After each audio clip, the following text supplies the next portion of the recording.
ஆண்கள் சுய இன்பத்தை கண்ட்ரோல் செய்து செய்யாமல் இருக்கிறதுனால என்ன மாதிரியான பாதிப்பு ஏற்படும் அப்படின்னு கேட்டிருக்காங்க. இதை ரெண்டாக பிரிக்கணும். முதல்ல ஒன்று ஒரு சாதாரண மனிதர்கள் நான் சுய இன்பம் பண்ணக்கூடாது, அது கெடுதல் அப்படின்னு நம்பிக்கிட்டு பண்ண மாட்டேன் அப்படின்னு உறுதிமொழி எடுத்துகிட்டு போகிறாங்க. அப்புறம் பண்ணிவிடுவாங்க. ஒரு வாரம் 4 நாள் தாக்கு பிடிப்பாங்க. அப்புறம் சுய இன்பம் பண்ணுவாங்க. ஐயோ நான் பண்ணிட்டேனே, நான்லாம் என்ன மாதிரி மனுஷன், நான் உபயோகமில்லாத ஒரு ஆள் அப்படின்னு ஒரு குற்ற உணர்வு, ஒரு தாழ்வு மனப்பான்மை, திரும்ப ஒரு தடவை பண்ண மாட்டேன்னு. இது டேமேஜ் பண்ணும், ஆபத்தானது. இது பலகீனப்படுத்தும் மனிதனை. ஆனால் மகாத்மா காந்தி, விவேகானந்தர் போல் ஒரு கட்டத்தில் இந்த சிற்றின்பங்கள், இந்த மாதிரி விஷயங்கள் எனக்கு வேண்டாம் அப்படின்னு அதை தாண்டி போகிறது மன வலிமையை அதிகமாக்கும். இந்த ரெண்டில் நீங்கள் எந்த கேட்டகரின்றதான். உதாரணமாக சொல்லணுன்னா, காந்தி உண்ணா நோன்பு இருந்தார். அவருக்கு சாப்பாடு கிடைக்காம சாப்பிடாம இல்லை. 20 நாள், 30 நாள், 40 நாள் கூட தமிழகத்தில் பல்வேறு தலைவர்களும் கூட அப்படி இருந்திருக்காங்க.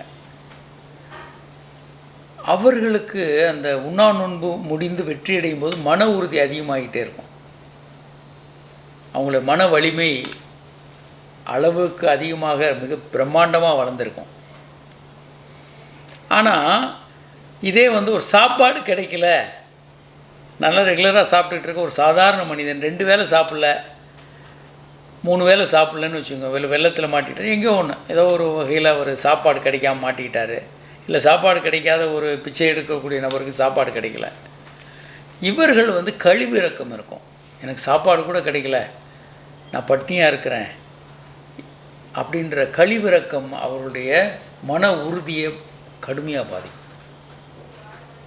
அப்போது ரெண்டுமே ஒன்று தான், சாப்பிடாமல் இருக்கிறாங்க. ஆனால் ஒன்று மகாத்மா காந்தி, விவேகானந்தர் போல் அதை வலிந்து ஏற்றுக்கொண்டு, உணவு இருந்தும் அது சாப்பிடாமல் ஏற்றுக்கொண்டு உண்ணாவிரதம் இருக்கிறது, அது மன வலிமை அதிகமாக்கும். சாப்பிட விரும்பி சாப்பாடு கிடைக்காம பட்டினி கிடக்கிறது, அது மன வலிமையை குலைக்கும், நாசம் பண்ணிடும்.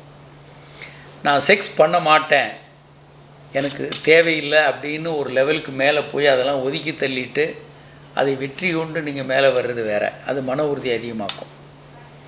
ஆனால் நான் சுய இன்பம் பண்ணலை அப்படின்னு ஒரு சின்ன முடிவு எடுத்துகிட்டு அப்புறம் அது ஒரு வாரம் கழிச்சு அதில் தோல்வி அடைஞ்சிட்டு இப்படி திரும்ப திரும்ப இந்த தோல்வி உங்களுக்கு இருக்கக்கூடிய மன வலிமையை குறைச்சிரும், ஒரு ஒரு ஒரு தாழ்வு மனப்பான்மையை அதிகமாக்கிறோம். அப்போது நீங்கள் சின்ன சின்ன மன வலிமையை அதிகமாக்கிக்கிட்டு தான் நீங்கள் அந்த லெவலுக்கு போகணும். எடுத்தவுடனே ஒரு கடினமான பயிற்சி நீங்கள் பண்ணக்கூடாது. அதாவது நீங்கள் ஜிம்முக்கு போகிறீங்க, எடுத்தோடனே நான் 100 கிலோ தூக்குறேன்னு சொல்லிவிட்டு நான் ஒரே நாளில் ஜிம் பாடி வருதுன்னு சொல்லிட்டு 100 கிலோ தூக்குனீங்கன்னா முதுகெலும்பு உடஞ்சி போயிடும், இல்லை எங்கேயாவது பிடிச்சிக்கும். முதல்ல உங்களால் என்ன தூக்க முடியும், சின்ன வெயிட்டாக தூக்கி அந்த தசைகளையும் எலும்புகளையும் அதுக்கேற்ற மாதிரி வலிமைப்படுத்தணும். அடுத்து இன்னொரு 1 கிலோ அதிகமாக்கலாம், இன்னும் ஒரு 4-5 கிலோ அதிகமாக்கலாம். கிராஜுவலாக அதிகப்படுத்திக்கிட்டே வந்தீங்கன்னா 100 கிலோ என்ன அதுக்கு மேலே கூட நீங்கள் ஒரு கட்டத்தில் தூக்க முடியும். அதுக்கிடையில் உங்கள் தசைகளும் எலும்புகளும் வலிமையாக இருக்கும் அதை 100 கிலோவை தாங்கிறதுக்கு.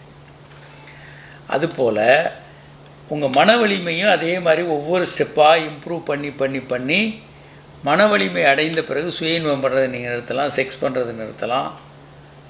ஆனால் இந்த வலிமையை அதிகப்படுத்திக்காமல் திடீர்னு ஒரு பெரிய நியூ இயர் வந்துச்சு, இப்போ நியூ இயர் காலம் வேறு, நியூ இயர்லேருந்து நான் இதை பண்ண மாட்டேன் அப்படின்னு நிறைய பேர் முடிவு எடுப்பாங்க.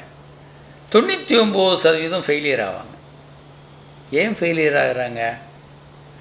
மன வலிமை அதிகமாக்காமல் திடீர்னு அவங்க முடிவு எடுக்கிறாங்க.